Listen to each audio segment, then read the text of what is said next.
Liverpool 1, Tottenham 0, never clean sheet, never 3 points. Fuck Jose.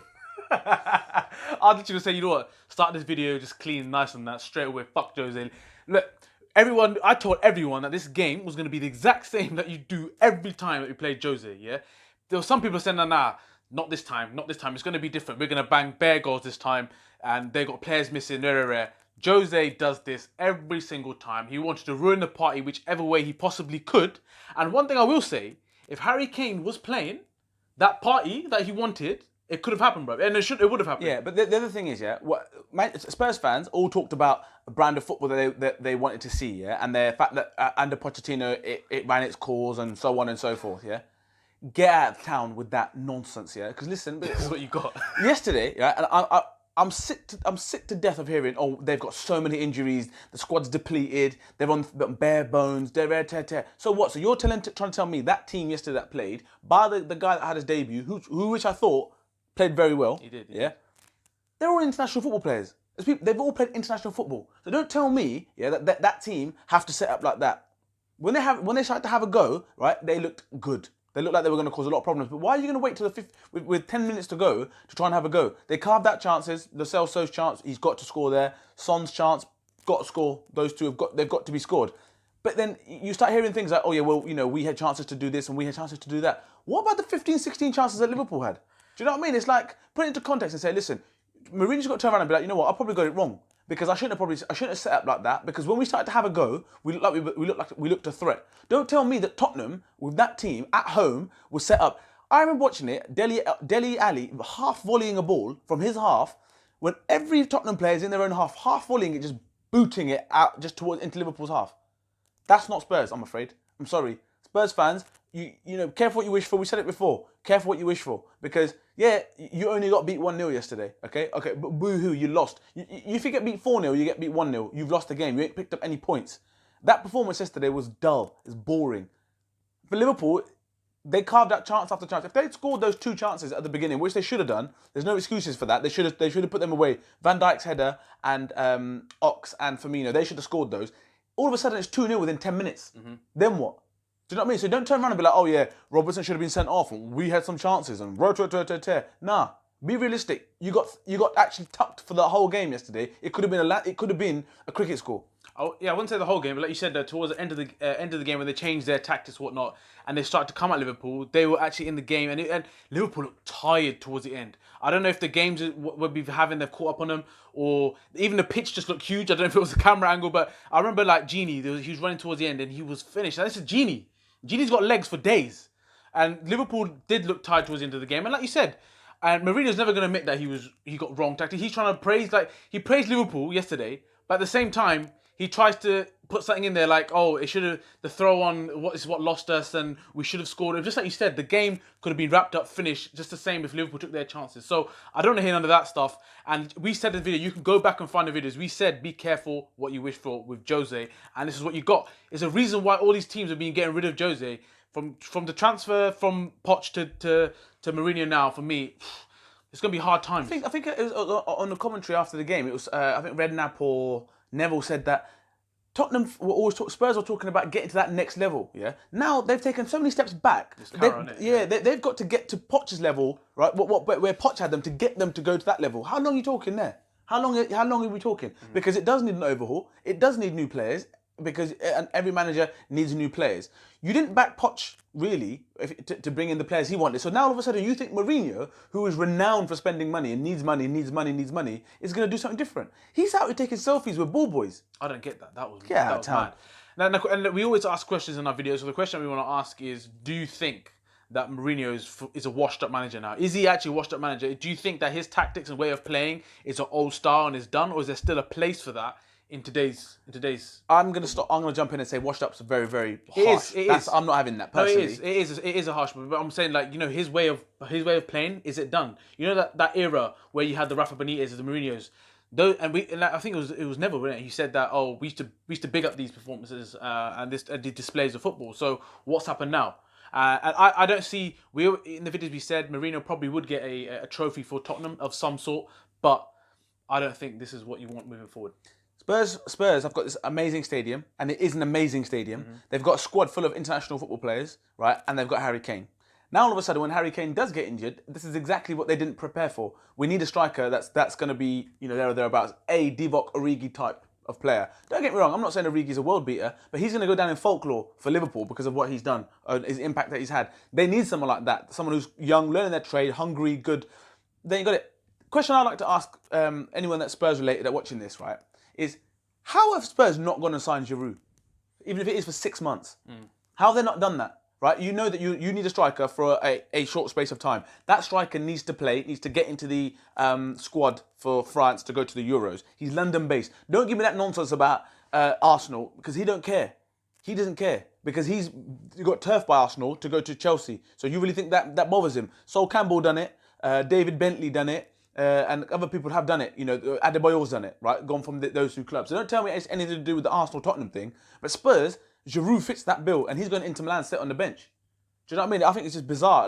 What's happening at Spurs at the moment is bizarre, and I think the fans at the moment are biting their tongue because they're thinking, well, it is Mourinho, and it is kind of new, and I guess we've won a few games. I don't know. They seem a bit lost. I have to say, the Tottenham fans do seem a bit lost. They don't know if to be happy or not. I mean, at the end of the day, just put it in simple facts. You're 30 plus points behind Liverpool. Put it that way. And you was in the Champions League final with these guys last year, and then you were doing pretty well in the league. Just to put it in that perspective, yeah.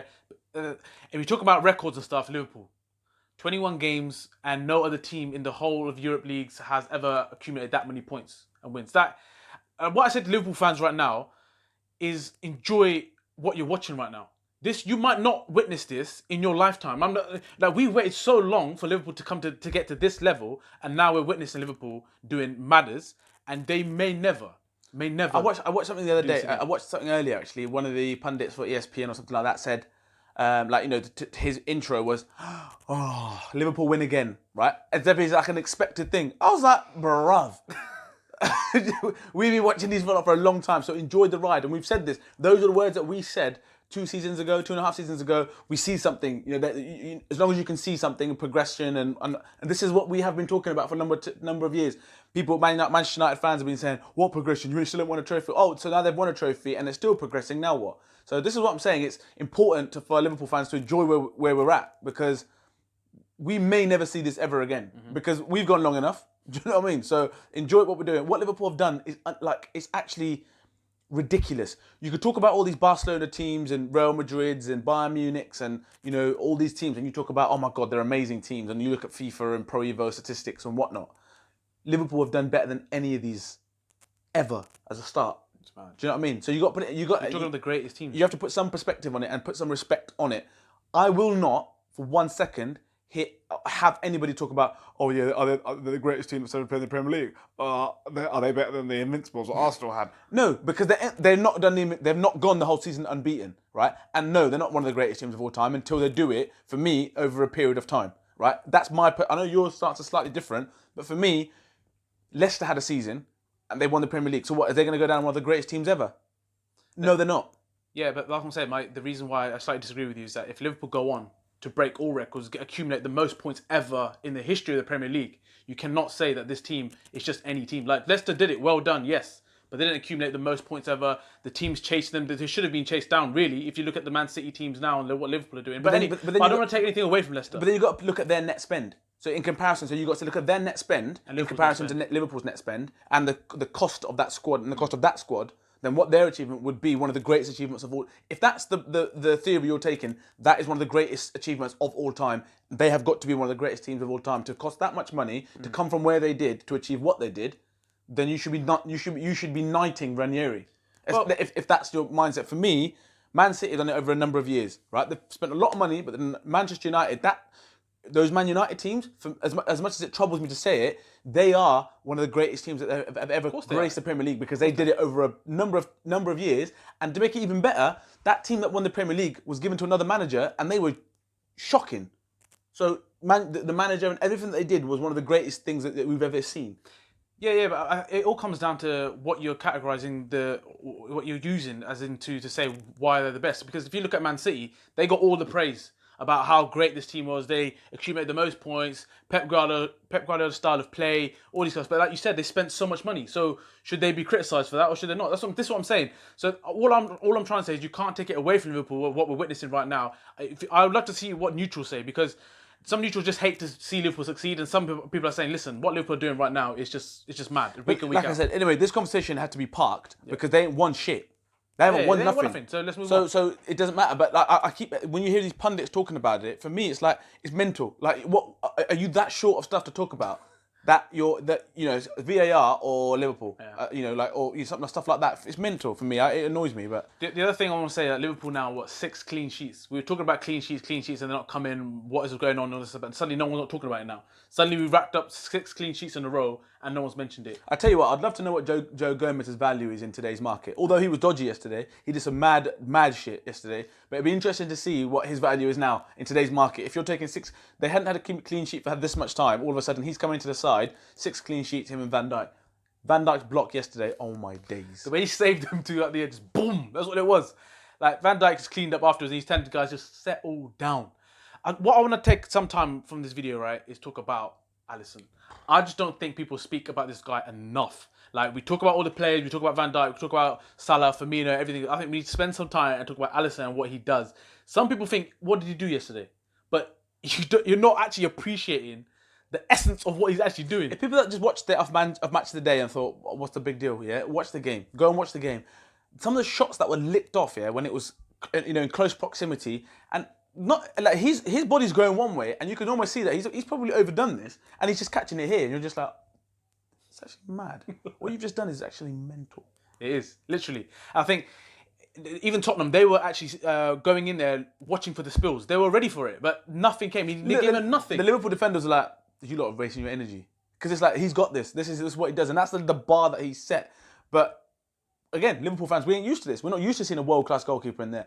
People talk about Pepe Reina being a world-class goalkeeper. No, he wasn't a world-class goalkeeper.